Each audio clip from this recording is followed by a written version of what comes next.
Em Jardinópolis, a comunidade sofre com a falta d'água. O problema que começou em dezembro do ano passado só se agrava e, mesmo com a ajuda da Câmara dos Vereadores, não está nem perto de ser solucionado. Enquanto isso, o prejuízo fica para os moradores e comerciantes da área. É desde dezembro que a comunidade do bairro Santo Antônio, em Jardinópolis, vem enfrentando problemas com abastecimento de água. As vizinhas com filhos pequenos têm que trocar o dia pela noite para conseguir fazer algum serviço de casa. Água mesmo só vem pela madrugada. Umas 8h30, 9 horas já não tem mais água e a água volta só 3 horas, 4 horas da manhã. É um absurdo. Com o período que vem a água, que volta a água, o fluxo de água não enche a caixa. Não enche. A minha, por exemplo, não enche a caixa. E o cenário das últimas semanas, em que o caso se agravou, passa a ser esse. Louça muito acumulada, roupas sujas e as torneiras vazias. O Guilherme, que trabalha lavando carros, está no prejuízo. A gente trabalhava em 4 funcionários, hoje só eu e o lavador só. Por causa da falta de água, atrapalhou nós, entendeu? A gente paga imposto, paga água, senão gera o corte, né? E a gente não é que precisa do material para trabalhar, que a água a gente não tem. E mesmo sem poder trabalhar, sem água, a conta vem.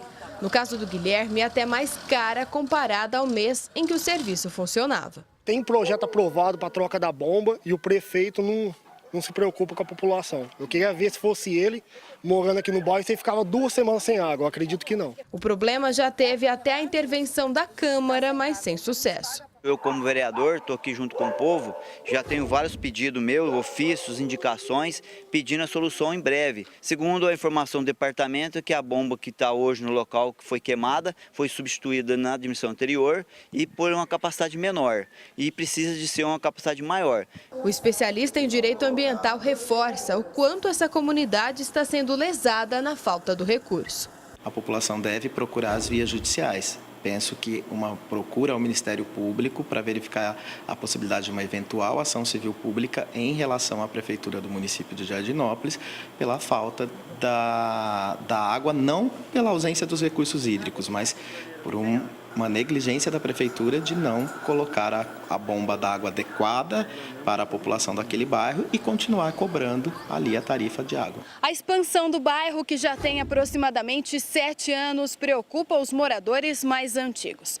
Se não houver o planejamento adequado, o abastecimento de água vai ficar cada vez mais prejudicado. O que a gente teve informação é que tem 50 casas sendo construídas, só que se a prefeitura não está dando conta de cuidar das casas que tem, não tem fornecimento, como que vai construir mais 50 casas? Toda e qualquer construção ou todo aumento ali da população desse bairro vai acarretar maior consumo de água. Então, obviamente, o problema tende a aumentar em maior escala, gerando ali uma série de danos para essa população. Thaís Mantoani, de Jardinópolis, para o Jornal da Clube. A Prefeitura de Jardinópolis disse que a compra da nova bomba com capacidade maior já foi feita através de licitação e que aguarda a entrega para que a instalação seja feita. Agora ao vivo, Gislene Lopes traz mais informações. Gislene.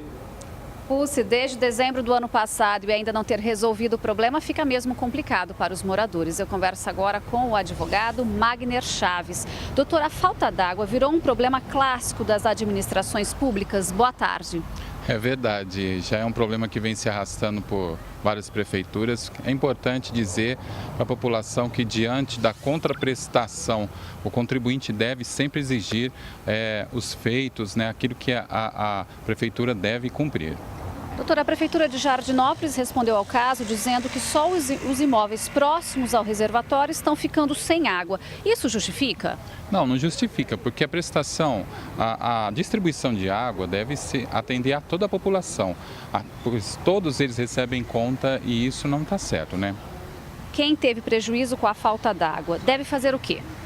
Olha, pode recorrer primeiramente à administração pública para requerer que o serviço seja atendido através de uma distribuição de carros-pipas, também de uma revisão de conta e também pode recorrer ao judiciário se tiver algum tipo de prejuízo. Uma ação coletiva pode ajudar mais? Sim, a ação coletiva pouco utilizada pelos brasileiros, mas ela é muito eficaz e dá mais força para que esse problema venha a ser resolvido. O Ministério Público deve ser notificado também em ações públicas para que tenha uma repercussão maior. Doutor, em Ribeirão, a falta d'água foi parar na Justiça, obrigando o DAERP a resolver o problema. O que falta para aplicar esse entendimento nas demais cidades? Veja que esse precedente é sempre muito importante e todas as cidades, qualquer cidade que tiver um precedente com uma decisão judicial, ela deve ser levada em conta, principalmente se foi feito aqui em Ribeirão Preto. O pessoal de Jardinópolis, a população deve fazer valer e deve mencionar essa decisão judicial. Ok, doutor, muito obrigada pela sua participação no Jornal da Clube. E daqui a pouco a gente volta para falar que o Ministério Público pediu a suspensão imediata dos supersalários da Câmara de Ribeirão. É com você, Pussi. Até já, Gislene.